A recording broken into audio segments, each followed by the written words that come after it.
Shalom à tous et bienvenue dans Face Cachée, votre magazine de découverte par excellence. Dans une société en constante industrialisation et avec une démographie galopante, le traitement des ordures et autres objets usés devient crucial et préoccupant, puisque nous les voyons traîner ici et là, créant un environnement insalubre. Pour autant, ces objets sont-ils tous bons pour la poubelle après usage? Voici la question principale qui a suscité notre curiosité dans ce numéro de votre magazine. Et une jeune dame a décidé de nous répondre. Passionnée par la transformation de ces objets en véritables trésors, elle a décidé de nous montrer comment elle arrive à donner une seconde vie à ces objets négligés et sans valeur à nos yeux. Préparez-vous à être inspiré, émerveillé par le talent et la créativité, mais surtout par la seconde vie de nos objets usés. C'est parti!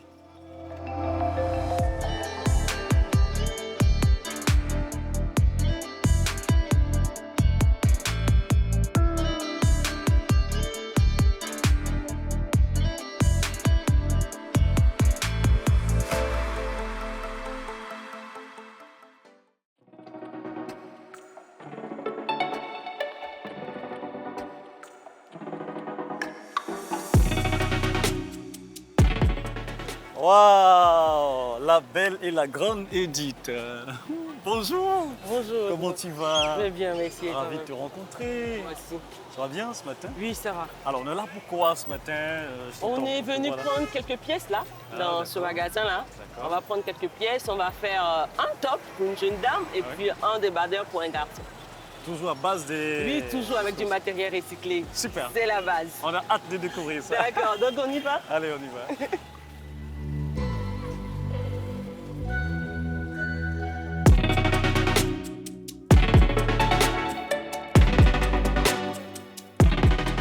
Ouais, nous sommes là. Bonjour, monsieur, dame. Donc, c'est ici que je prends mes pièces. Ce que je suis venue chercher aujourd'hui, ce sont des pois baoulés et puis des coris. Oui. Qu'est-ce qu'on va en faire? Suspense. Est-ce qu'on peut de découvrir? Ouais, c'est ça. OK.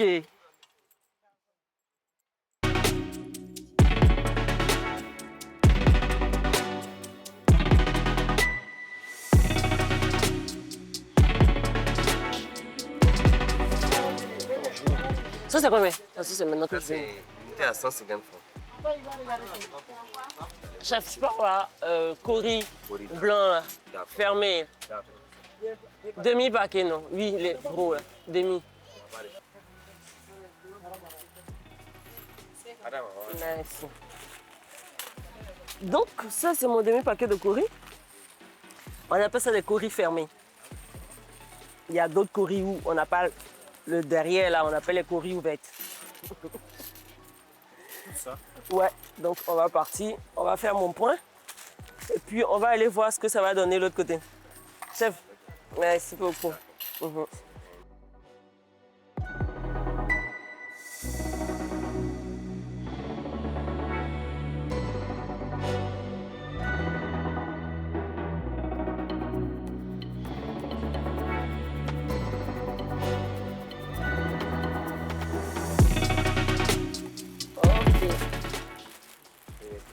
Donc, tu vois, un petit sachet comme ça, il coûte 7,5. Un petit sachet comme ça, c'est... Un petit sachet comme ça. Ok, merci chef, à la prochaine. Ok, on y va. Et puis... Donc on va aller chercher le top et puis le débardeur pour un homme. On y va. J'en ai vu quelque part là-bas.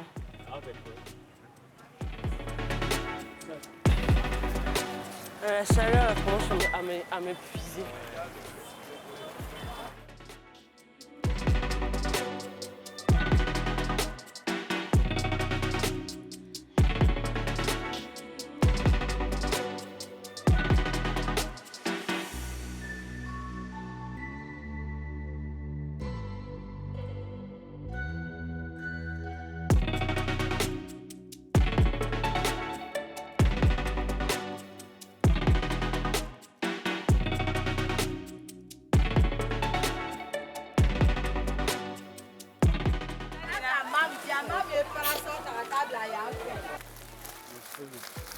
Non, non, je veux un. C'est pas paquet là. C'est un là. Un. Un là, il n'y en a pas un. Hein. C'est elle seulement. C'est elle et Lucien. Ok. T'as combien? Merci, papa. Ok, maintenant il faut trouver le top de la dame. Ouais, pendant ce temps, je sens que la chaleur va m'enlever la peau. Ça. Donc, je voulais partir sur un top orange et puis un débardeur blanc, mais on a eu 2 blancs. Donc, on va faire avec 2 blancs.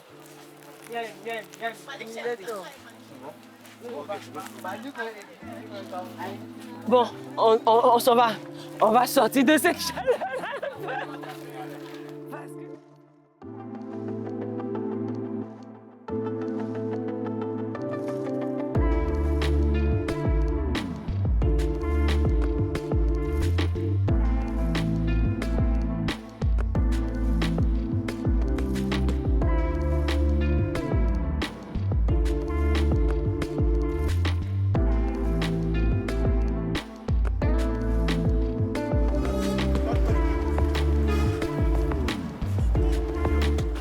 On a fini à jamais. Ah bon? Tu as vu un peu Ouais. ce que c'est? Franchement, là, j'avoue que c'est un sacré boulot. Ok, donc on va rentrer maintenant pour voir ce qu'on peut faire avec tout ce qu'on a pris. D'accord. Alors, on y va, On y va. à l'atelier. Wesh!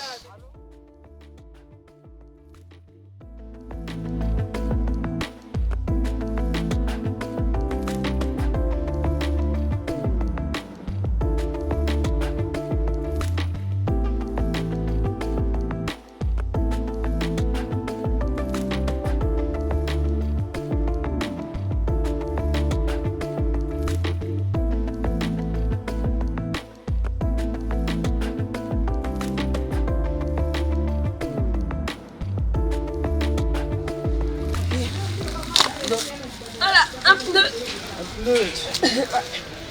On va en faire quelque chose aussi. Je peux t'aider. Attention.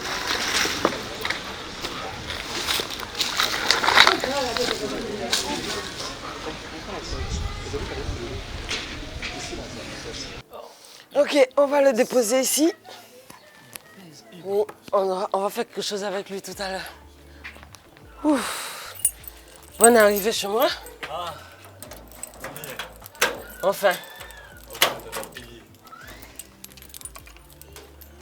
Ok. Donc.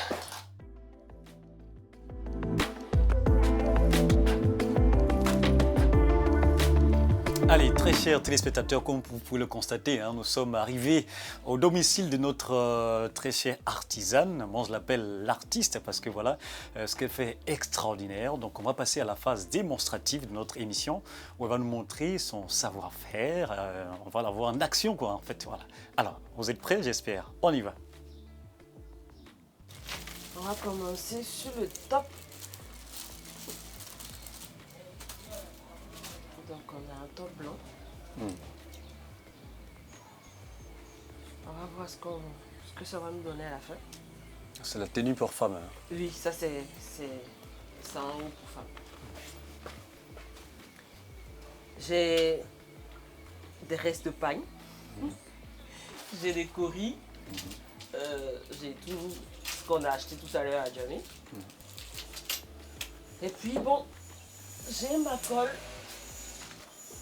D'accord. Mon pistolet à colle. On va commencer. Voilà.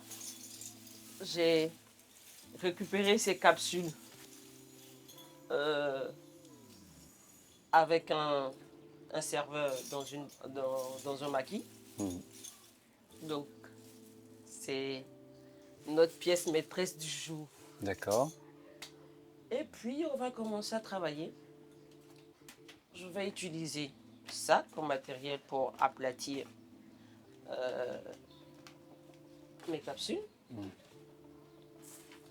Je vais partir sur n'importe quelle couleur. Je vais faire un mélange de couleurs. D'accord.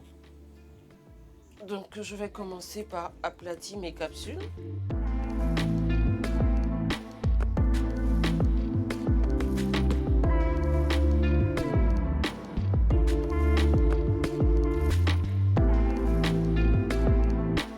Moins de 30 minutes, tu peux finir ça?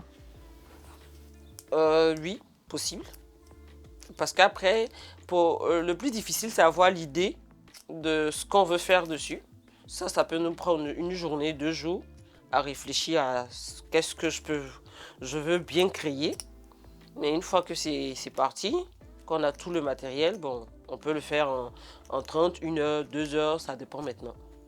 Quand on a la demande qui augmente, on est forcément obligé de faire appel à d'autres personnes pour pouvoir satisfaire la demande. Pour le moment, c'est parce que je suis seule aussi que ça prend plus de temps. Mais après, il faut trouver des personnes aussi qui veulent bien se lancer dedans parce que aujourd'hui, tout le monde veut un métier un peu plus facile, ce qui n'est pas le cas de l'artisanat. Ouais. Et donc tu restes ouverte à recevoir des apprentis, comme on le dit communément, à recevoir des personnes qui envisagent d'apprendre cet art-là? Oui, mais pour le moment, vu que je n'ai pas vraiment d'espace, je ne peux pas prendre quelqu'un. Ouais. J'ai un peu fait de formation avec des enfants pendant un mois. Mais voilà, pour le moment, là où je suis, je peux pas prendre un apprenti, que ce soit quelqu'un qui veut se former ou pas. Je peux pas parce que il n'y a pas de place. D'accord. Donc on va commencer. On a ça. Il faut bien mettre la colle.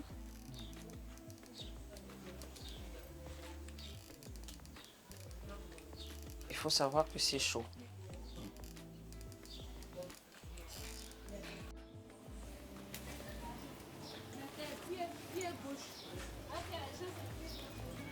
C'est sûr qu'avec ça, si tu avais la possibilité de produire en grande quantité, ou si plusieurs personnes avaient ce genre d'idée-là, on ne verrait plus traîner les morceaux de pagne ici et là. C'est ça. Et aussi les capsules ne traîneraient plus. Et ça ne constituerait plus des ordures, des déchets qui rendent notre société insalubre. C'est ça. C'est pourquoi il faut encourager. Il faut vraiment encourager. Et puis, bon, il faut savoir que c'est quelque chose qui prend du temps. Ça prend beaucoup de temps. Industriellement, c'est quelque chose qu'on ferait peut-être en 30-45 minutes. Mais quand c'est artisanal, on peut passer toute une journée dessus. Et il faut que les gens comprennent aussi que c'est tout ça qui fait le coût d'une pièce qu'on leur vend après. C'est pas seulement la chose elle-même, mais c'est vraiment tout le temps qu'on a mis après pour avoir ça.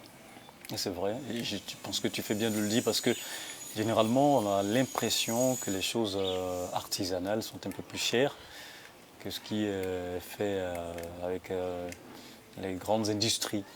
Oui, c'est forcément, c'est forcément plus cher parce que ça prend plus de temps. C'est ça. Donc c'est forcément plus cher. Beaucoup Ça plus demande, d'énergie. ça demande beaucoup d'énergie. Ouais.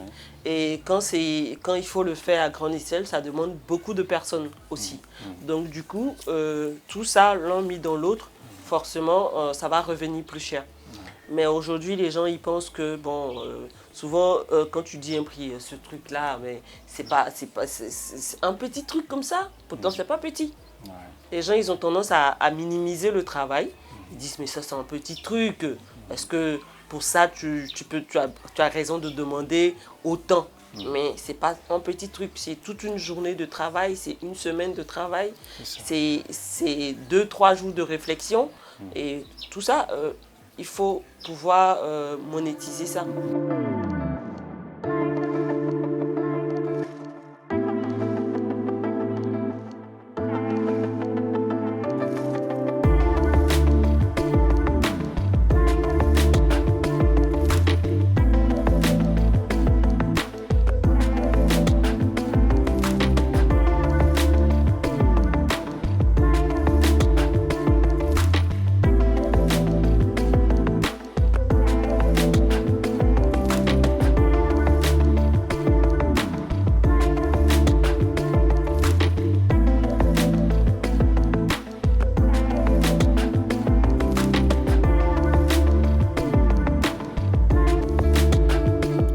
Commencer par couper mes bouteilles.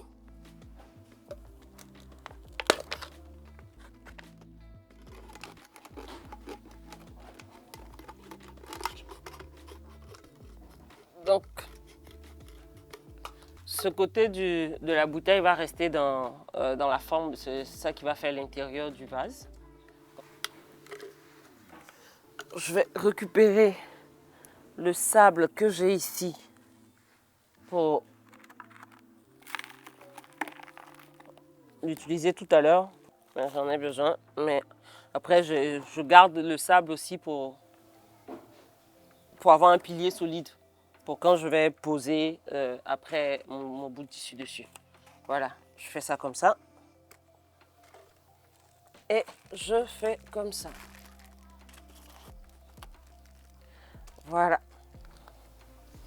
Je vais porter les gants à cause du ciment, parce que pour éviter que le ciment n'abîme un peu trop ma peau, donc je vais porter les gants. Pour éviter aussi d'avoir la paume un peu trop dure, ça sera bizarre non, pour une femme.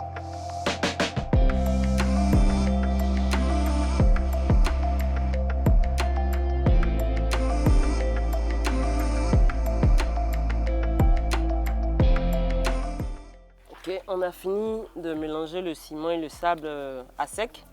On va rajouter de l'eau au fur et à mesure.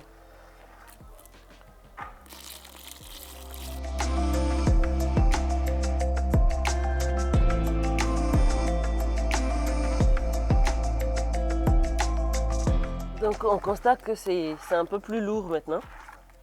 Donc on va mettre ça de côté.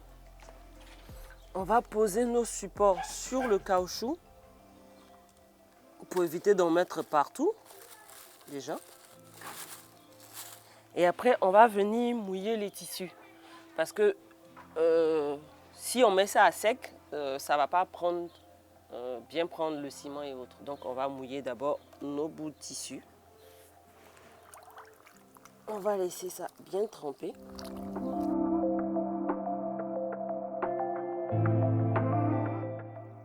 On a le bout de tissu qui est bien trempé. On va l'essorer totalement pour ne pas avoir de l'eau dedans. Voilà. Et on va le plonger dans notre ciment.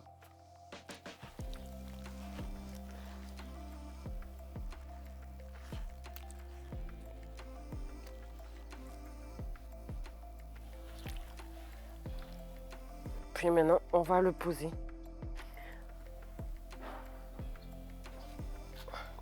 Il faut savoir que comment on le pose va dépendre après de la forme de notre vase. Voilà. Voilà.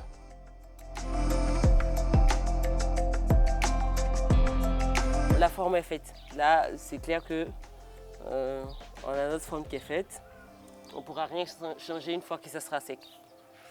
On va passer au deuxième.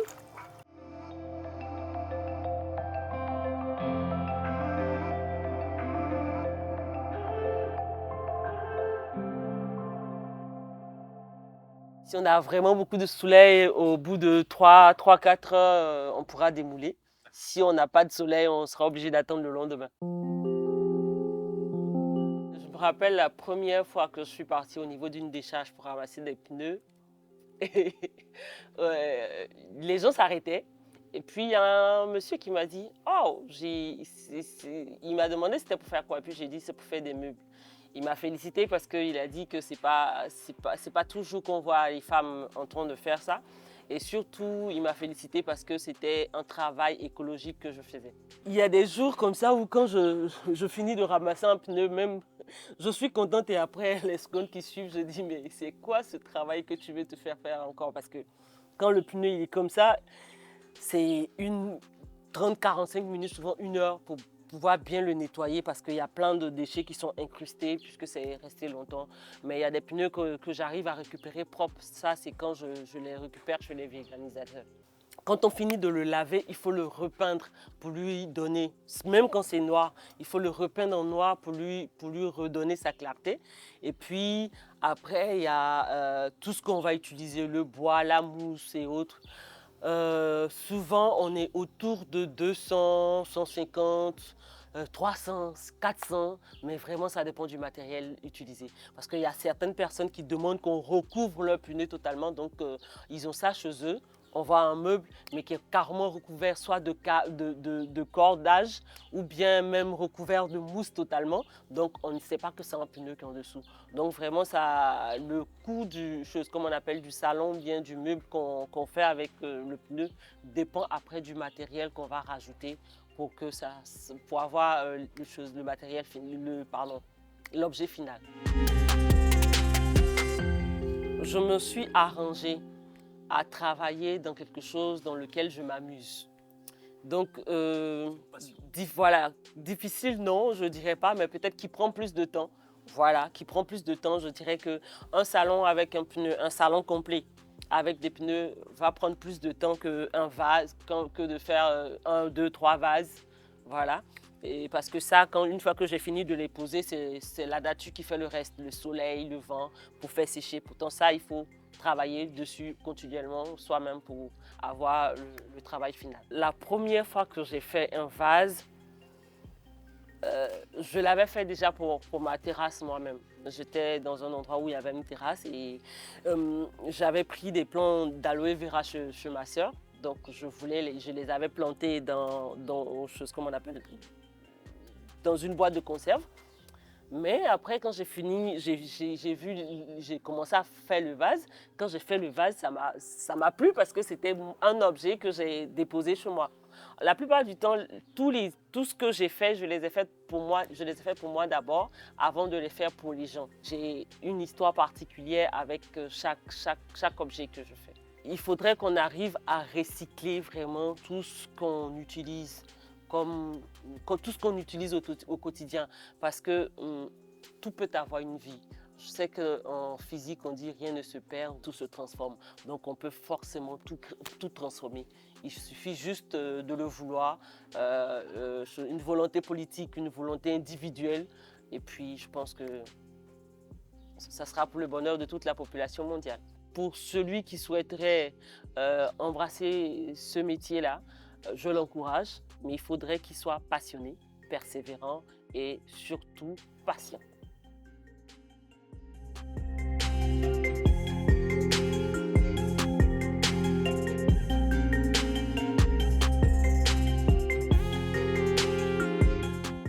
C'est un métier d'avenir, l'artisanat. C'est un métier culturel et social.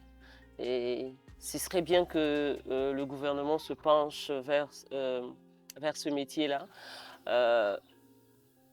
par des financements de personnes comme nous qui, malgré les moyens, arrivons à faire quelque chose.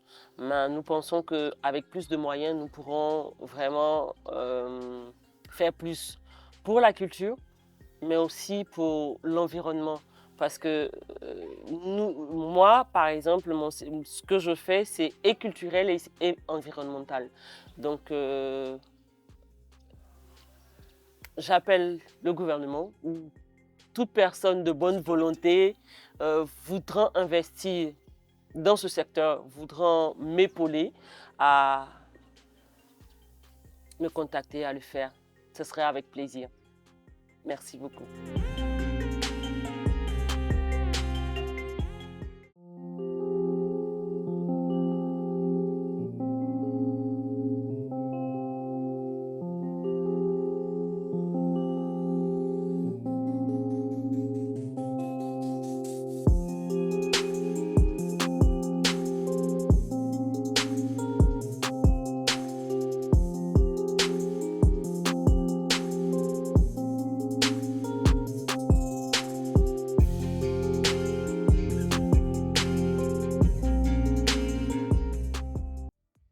Alors, comme vous pouvez le constater, très chers téléspectateurs, nous sortons de chez Edith qui nous a chaleureusement accueillis dans son atelier, dans sa demeure, là où elle fabrique toutes ces belles choses.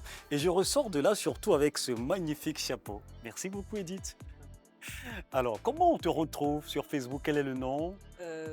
Sur Facebook, il y a 2 pages. Il y a Edith Babo, Edith. Liliane, non? Babo Edith Liliane, d'accord. Et puis il y a Dida Beldemer. Et Dida Beldemer. D'accord, merci beaucoup de nous avoir accueillis. On a découvert tellement de choses. Alors nous, ce qu'on va retenir, hein, je remets mon chapeau, ce qu'on va retenir donc de ce numéro de Face Cachée, c'est que les objets que nous avons l'habitude de jeter après usage peuvent bien nous servir encore. Alors ne les jetons plus. Mais surtout, ces objets-là peuvent nous permettre d'avoir un business assez lucratif. C'est ce que nous retenons. Alors, merci de nous avoir suivis. On espère que vous aurez appris beaucoup à nos côtés et que cela vous aura ouvert l'esprit. On se retrouve très bientôt, très prochainement, pour une autre découverte fascinante, toujours dans ce magazine extraordinaire, avec la grâce du Seigneur. À très vite.